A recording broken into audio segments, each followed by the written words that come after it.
Good morning students. Class 8th में science की book में ये हमारा चैप्टर 12 आज स्टार्ट होगा। तो जो हमारा चैप्टर 12 है इसका नेम है फ्रिक्शन यानी कि घर्षण। ठीक है, आज हम इस चैप्टर में घर्षण क्या होता है इसको जानेंगे। ठीक है, तो पहले यहाँ से इसका स्टार्ट करते हैं चैप्टर को। You might have seen a driver of a car और a truck slowing down the vehicle at a traffic signal, कि आपने ट्रैफिक सिग्नल पर कार अथवा ट्रक चालक को अपने वाहन को मंद यानी कि धीमा करते देखा होगा। You to slow down your bicycle whenever needed by applying breaks,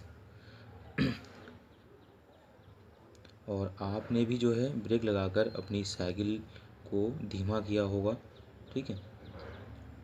have you ever thought why a vehicle slows down when brakes are applied, तो क्या आपने कभी सोचा है कि ब्रेक लगाने पर वाहन मंद यानी कि धीमा क्यों पड़ जाता है या क्यों हो जाता है। ठीक है। Not only vehicles, any object moving over the surface of another object slows down when no external force is applied on it, यानी कि केवल वाहन ही नहीं, केवल गाड़ियाँ ही नहीं, कोई भी वस्तु जो किसी अन्य वस्तु के पृष्ठ पर, ठीक है, यानी कि उसके ऊपर गति कर रही होती है या गति करती है, तो उस स्थिति में वह जो है मंद हो जाती है जब उस पर कोई बाहरी बल न लगाया गया हो। ठीक है, बाहरी बल भी अगर हम उस पर नहीं लगा रहे हैं तब भी जो है वह वस्तु जो है धीरे धीरे करके मंद पड़ जाती है, यानी उसकी गति कम हो जाती है और अंत में वो रुक जाती है, यानी कि अंततः वो लास्ट में रुक जाएगी।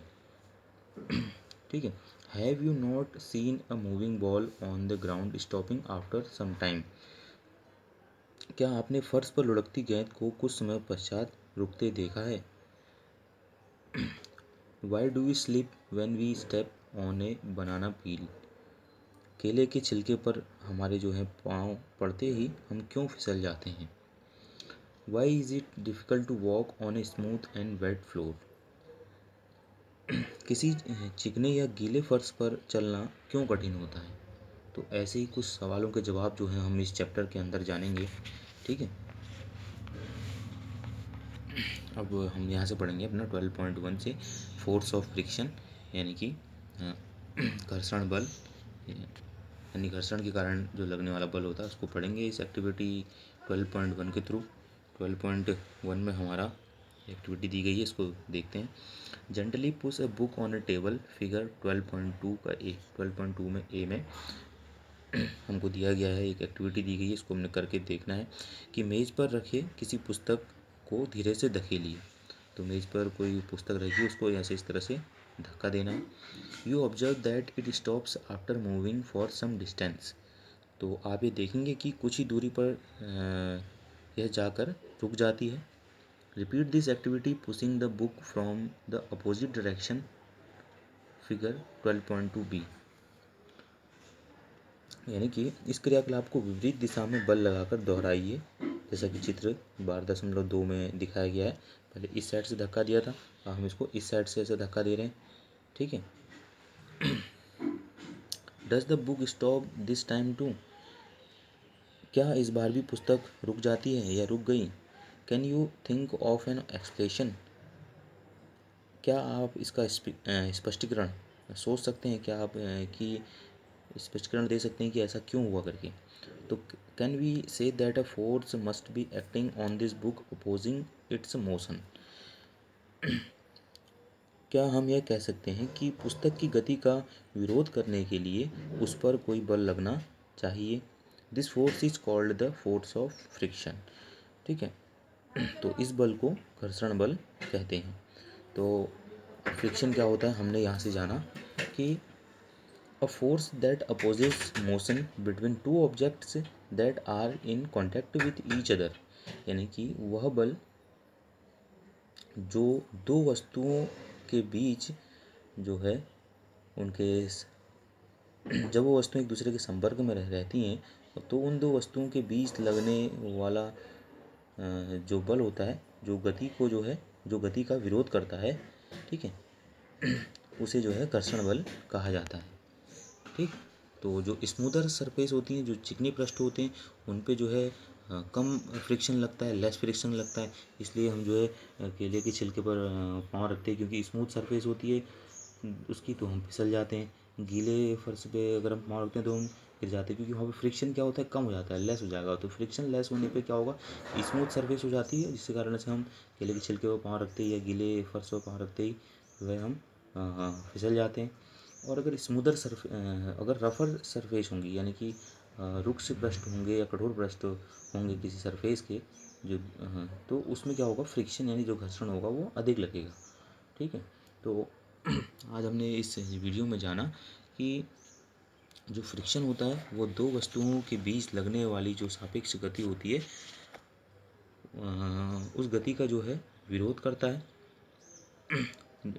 जब जो ये वस्तुएं होती हैं आपस में संपर्क में होती हैं। ठीक है। इसके बाद हम यहाँ से इतना जो हमारा दिया है इसको यहाँ तक पढ़ लेते हैं। फिर ये फैक्टर्स अफेक्टिंग फ्रिक्शन है, जो घर्षण को प्रभावित करने वाले कारक, इसको हम कल पढ़ेंगे। You saw that if you apply the force along the left, friction along the right, यानी कि आपने यह देखा कि आप बाईं दिशा में बल लगाते हैं तो घर्षण दाईं दिशा में कार्य करता है। यानी कि आपने पुस्तक को जब यहाँ से धक्का दिया तो घर्षण ने कहाँ से काम किया, अपोजिट डायरेक्शन में काम किया, जिससे कि ये वस्तु जो एक बुक है ये इसकी गति रुक गई, या ये जो है पुस्तक स्थिर हो गई। ठीक है।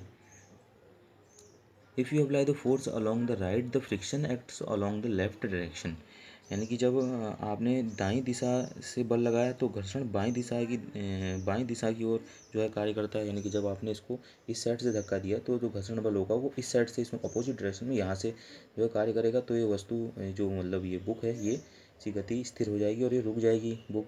ठीक है।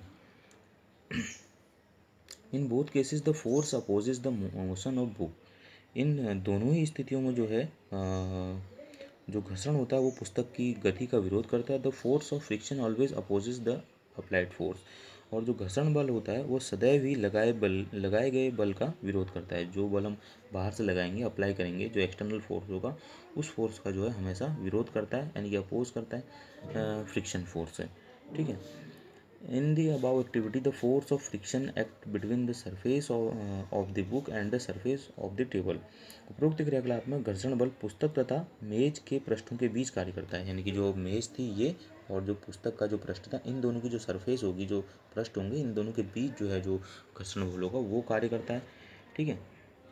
Is the friction the same for all the surfaces, does it depend on the smoothness of the surfaces, let us find out. क्या सभी पृष्ठों पर समान घर्षण बल कार्य करता है? क्या इन पृष्ठों के चिकनेपन भी निर्भर करेगा, यानी कि ये कोई पृष्ठ चिकना है या रुक्ष है करके। तो आइए इसका पता लगाते हैं। तो अब अगली वीडियो में जो फ्रिक्शन को यानी कि घर्षण को प्रभावित करने वाले कारक हैं, इनसे जानेंगे कि कैसे जो है ये घर्षण को प्रभावित करते हैं करके। ठीक है।